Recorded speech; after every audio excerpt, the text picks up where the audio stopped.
紧跟随着你的心，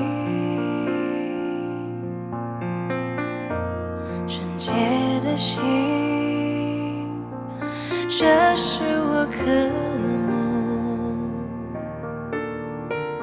一颗紧跟随着你的心，纯洁的心，这是我渴慕，一颗紧跟随着你的心，纯洁的心，这是我渴慕，一颗紧跟随着你的心，谨记你的话语，好让罪不可进入，永远让你来掌管，一颗专注的心，一颗怜悯的心，带着你的喜悦，让这心香的敬拜只剩到你面前，纯洁的心，这是我渴慕，一颗紧跟随着你的心，纯洁的心，这是我渴慕，一颗紧跟随着你的心，清晰你的话语，好让罪不可进入，永远让你来掌管，一颗专注的心，一颗怜悯的心，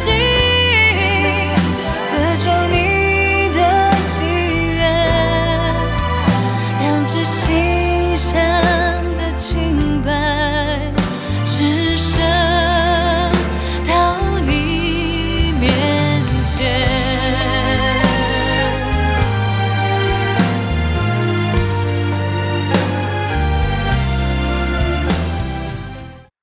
各位弟兄姐妹平安，今天要来共读的经文是加拉太书6章11到18节。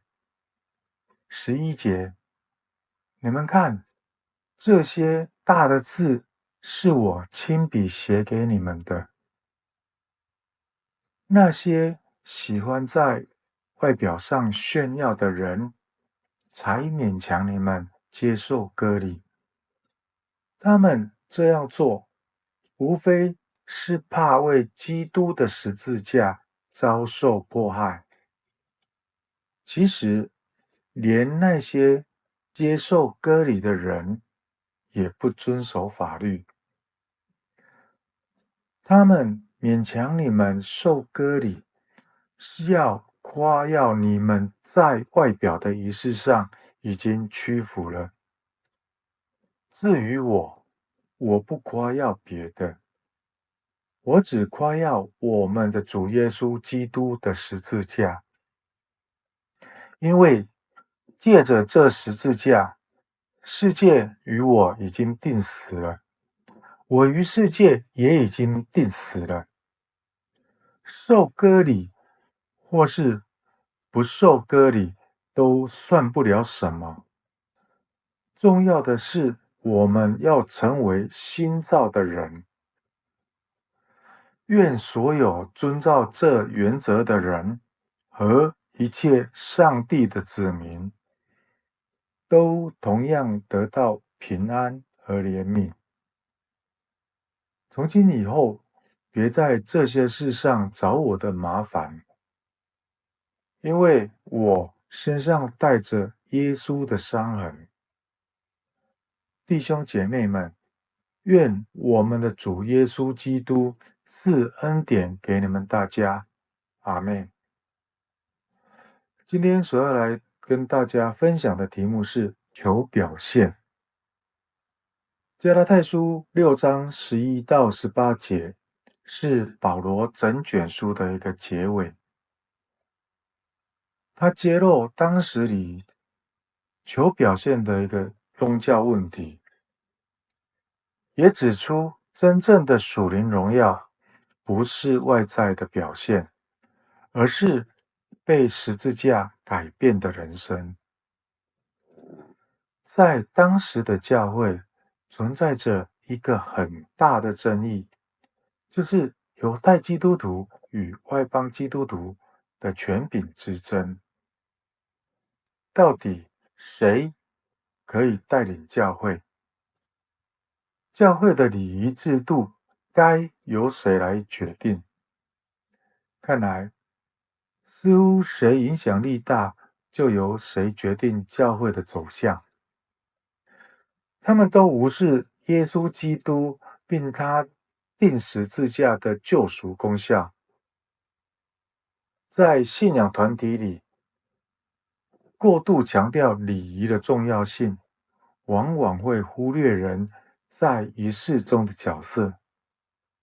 但耶稣救赎的对象是人，并不是礼。而保罗在6章14节也有提到，至于我不夸耀别的，我只夸耀我们的主耶稣基督的十字架。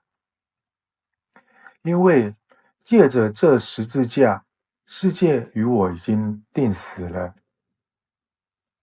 我与世界也已经定死了。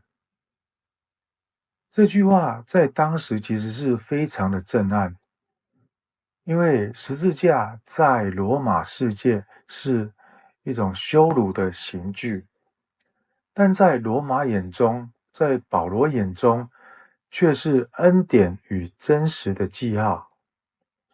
保罗不求表现，因为他知道主耶稣基督的十字架已经为他说明了一切。保罗在第6章第15节也提到，受割礼或是不受割礼都算不了什么，重要的是我们要成为新造的人。保罗在这里总结整个福音，也就是基督的信仰核心不是外在的行为表现，而是内在生命的更新。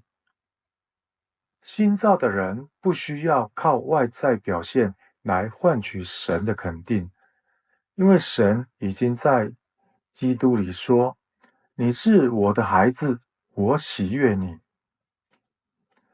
最后，保罗说：“弟兄姐妹们，愿我们的主耶稣基督赐恩典给你们大家。阿们。”这句话是整卷加拉太书的总结，从律法到恩典，从表现到信心，从外貌到内在。亲爱的弟兄姐妹们，最后我用这几句话来做我们互相的勉励，让我们不再为了取悦别人或证明自己而活，让我们停止求表现的信仰，转而活出十字架的信仰。接下来要来分享一下今日历史上有发生什么样重大的事情。在西元1483年，基督教新教宗教改革的发起人马丁路德就在今天来诞生，然后诞生于神圣罗马帝国，也是今天德国的境内。西元461年，教宗圣利奥一世逝世。他是历史上极具影响力的教宗之一，以说服匈人首领阿提拉停止进攻罗马城，以及在卡尔西顿大公会议上确立基督论教义而闻名。罗马天主教会将这一天定为他的纪念日。1793年，法国大革命期间，作为非基督教化运动的一部分，所谓的理性节在巴黎圣母院举行。法国政府试图用新的理性崇拜宗教概念来取代基督教，在全国各地的祭坛也被拆除，教堂被改成为理性神殿。以上，我们一起来祷告。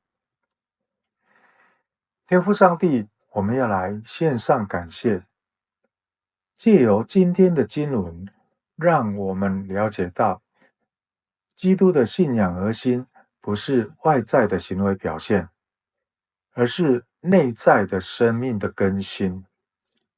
所以，我们也要时常来检讨自己，我是不是都靠着外在的表现来取悦主？我们要从内在来亲近主，来更新我们的生命。主啊，也求你保守看顾我们每一位弟兄姐妹，让我们今天所说所做的都能合神心意，平安喜乐。我们这样祈求祷告，都是奉靠主耶稣基督的名求。阿们。